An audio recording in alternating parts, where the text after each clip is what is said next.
Hello to all the Forgotten Australians out there. I'd like to introduce Wendy Lee, who is a Forgotten Australian advocating for Forgotten Australians. And today, Wendy would like to elaborate more on this special consideration contact that each and every one of you can request to have marked on your Centrelink file, Australia-wide, and it comes under the umbrella of Forgotten Australians. Wendy, would you like to elaborate more or introduce yourself on how it came about and then elaborate more on how it works? Yeah, firstly I'd like to thank Gabby for doing this.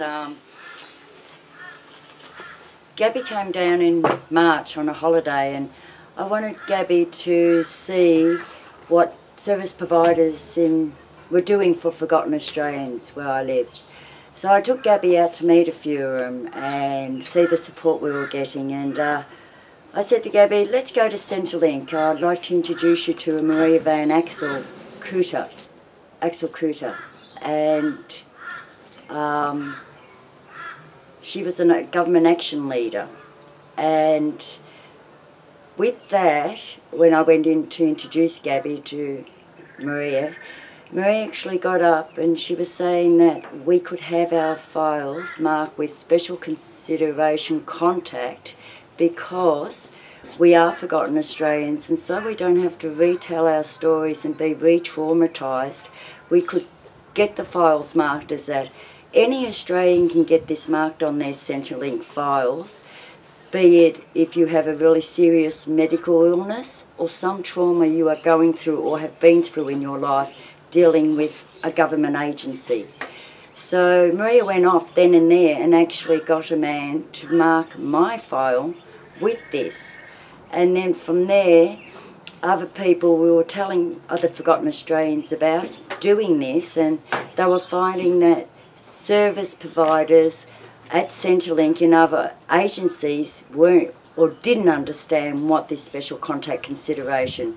So I asked Maria would she go, being a Victorian, I asked Maria would she get in contact with the state government organisation that represents me, called Open Place, and explain to them to put it in their newsletter for the Victorian Forgotten Australians to take to their Centrelink to show them. But Maria said we did not need to prove we were Forgotten Australians because she thought saying and knowing who we are was enough not to have to re-traumatise ourselves to have to explain this again.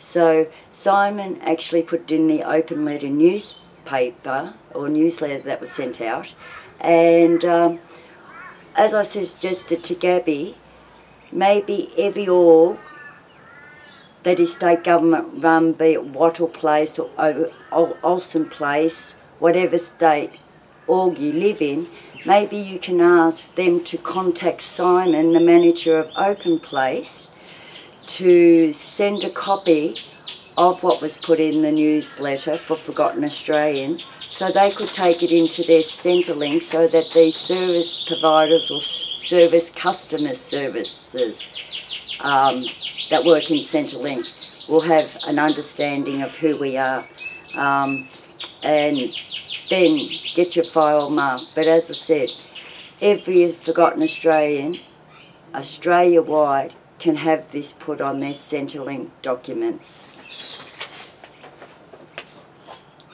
4 FA service providers in each state. So it doesn't matter where you live in Australia, every state Centrelink service provider must put this on your file if you request it. You have to request it personally yourself. It won't automatically be put on your file. So just say because of the way you have been dealt with by previous government service providers that you need to be treated with respect and dignities by these government service providers now. So I hope what I have explained and what Gabby has tried to explain over the last 12 months will help you all have a little better and a little more understanding of what to request and ask for when you go into Centrelink. Thank you all, and Keep up the good work, all and each and every one of you. We are brave and we are strong, and together we stand tall. And stand proud. Thank you.